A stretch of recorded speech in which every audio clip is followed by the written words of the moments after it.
Hello everyone, good morning. আজকে সকালবেলা থেকে ভিডিওটা স্টার্ট করছি। এখন বাজে ওই 4:30 মতো। তো যাই হোক, আমরা আজকে সকাল সকাল রেডি হয়ে নিয়েছি। এখন বাজে ভোরবেলা আর কি, দেখে বুঝতেই পারছো। তো আমাদের বেডিংপত্র মোটামুটি সব গোছানো। তো এখন আমরা রেডি হয়ে বেরিয়ে পড়লাম। আমাদের গন্তব্য কোথায় তোমরা দেখেই বুঝতে পারবে আস্তে আস্তে। তো যাই হোক, আমরা এখানে চলে এসেছি। আমাদের বাড়ির সামনে যে হাইওয়েটা রয়েছে ওখান থেকে আমরা বাস ধরবো। তো অনেকক্ষণ ওয়েট করার পর তো চলে এসছে আমাদের এই বাস। আমরা এগুলো সব অনলাইনে বুক করেছিলাম। তো বাসটা বেশ ভালো এসি। তো যাই হোক, তারপরে যার যার সিটে নাম্বার দেখে বসে পড়লাম। তারপরে বসার পর এই যে আমাদের বাস ছেড়ে দিয়েছে।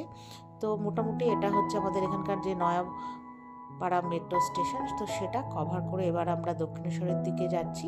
তো বালি ব্রিজ হয়ে চলে যাবে। তো এখন আপাতত অনেকেই বুঝে গেছো, হ্যাঁ আমরা যাচ্ছি দীঘা। তো দীঘাতে যেতে যতটা সময় লাগে আমাদের এখান থেকে ওই 5 ঘন্টার মতো মনে হয় লাগে মোটামুটি। তো আমাদের বাস ছিল 6:10 না 15-তে। তো বাস এসছে ওই 6:35-এর খানিক 10-15 মিনিট লেট ছিল। তো যাই হোক, মোটামুটি অনেকক্ষণ চলার পর তারপরে 10 মিনিটের কিছুটা ব্রেক দেওয়া হয়েছিল। তো ওখানে অনেকেই খাওয়া দাওয়া, যার যার ওয়াশরুম ব্যবহার করে সবাই পরিষ্কার পরিচ্ছন্ন হয়ে আবার বাসে উঠে পড়েছে। তো মোটামুটি এখন আমরা দীঘার ভেতরে ঢুকে পড়েছি। তো এই যে দেখো, মানে পুরোটা যায়নি, মোটামুটি দীঘার কাছাকাছি মানে চলে এসছে। তো এই যে সব দীঘার সাইড এগুলো সব ভিডিওটা একটু করলাম। মোটামুটি দেখে বেশ ভালোই লাগছে।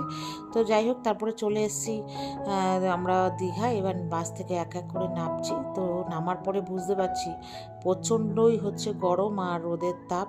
এতক্ষণ তো ভেতরে এসি চলছিল, অতটা বোঝা যাচ্ছিল না। তো এবার বাইরে বেরোনোর পরে তাপের মানে এত তাপ, মানে মাথা ব্যথা মনে হচ্ছে ব্যথা শুরু হয়ে গেছে। তো যাই হোক, এই বাস স্ট্যান্ড থেকে আমাদের যে হোটেল আমরা বুক করেছিলাম সেটা পাশেই ছিল, 5 মিনিট হাঁটা। তো হেঁটে আমরা চলে এসেছি আমাদের যে হোটেলটা নেওয়া হয়েছিল।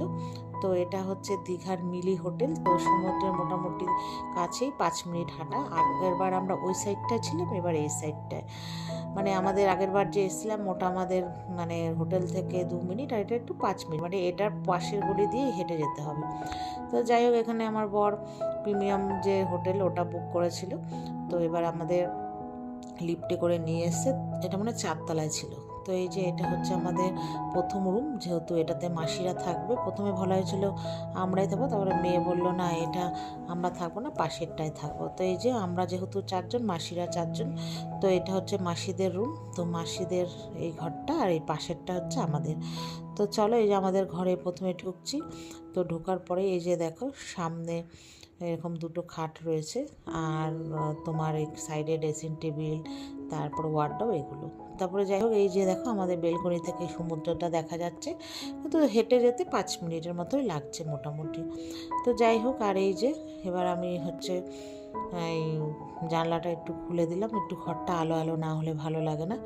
আর এই যে আমার মেয়েকে বলছি হাই কর। তো সবারই শরীরটা আর ভালো লাগছে না, ক্লান্ত, যেহেতু সারা রাত ঠিক করে জানো তো ঘুমই হয়নি। তো আজকে হচ্ছে হোটেলে আমরা ঢুকেছি, পরে কি কি করব সেটা তোমাদের সাথে শেয়ার করব। তো চলো, টাটা।